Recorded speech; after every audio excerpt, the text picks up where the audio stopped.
എൻ്റെ ഒരുപാട് നാളത്തെ ആഗ്രഹം കേട്ടോ, അതിരാവിലെ എഴുന്നേറ്റൊരു ദൂരയാത്ര പോകണം എന്നുള്ളത്. ഈ ദൂരയാത്ര എന്നൊക്കെ പറയുമ്പോൾ എൻ്റെ കൂടെയുള്ളവരെന്നെ കളിയാക്കും.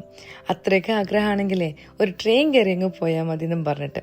പക്ഷെ അതിലൊരു ത്രില്ലില്ലല്ലോ. നമ്മൾ ഫാമിലിയൊക്കെ ആയിട്ടൊരു പീസ്ഫുൾ ആൻഡ് സ്ലോ റൈഡിന് പോകുന്നതിൻ്റെ ഒരു സുഖം അതൊരു വേറെ തന്നെയാണ്. അങ്ങനെ ഒരു യാത്ര ചെയ്യുമ്പോഴുള്ള സാറ്റിസ്ഫാക്ഷൻ എങ്ങനെ വന്നാലും നമുക്ക് ഒറ്റയ്ക്കുള്ള യാത്രയിൽ കിട്ടില്ല. ഇനി നമ്മുടെ യാത്ര എങ്ങോട്ടാന്ന് പറയാം. Ottawa, the capital city of Canada.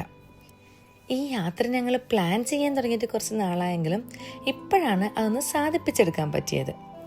അപ്പോൾ നമുക്ക് ഒരുമിച്ച് ഓട്ടോവയിലേക്കൊരു യാത്ര പോവാം. എൻ്റെ ആഗ്രഹം പോലെ അതിരാവിലെ ഒന്നും എഴുന്നേക്കാൻ പറ്റിയില്ലെങ്കിലും ഒരു 7 മണിയാകുമ്പോൾ ഞങ്ങളുടെ യാത്ര അങ്ങ് സ്റ്റാർട്ട് ചെയ്തു. പതിയെ ഒരു ചായയൊക്കെ കുടിച്ച് സൺറൈസൊക്കെ കണ്ട് ഒരു 2 hours ഞങ്ങൾ ഡ്രൈവ് ചെയ്തതിന് ശേഷം ഒരു കുഞ്ഞു ബ്രേക്കിന് വേണ്ടി ഞങ്ങൾ ബീച്ച് സൈഡിൽ സ്റ്റോപ്പ് ചെയ്തു. അപ്പോൾ ഇനിയുള്ള യാത്ര അടുത്ത വീഡിയോയിലാവാം.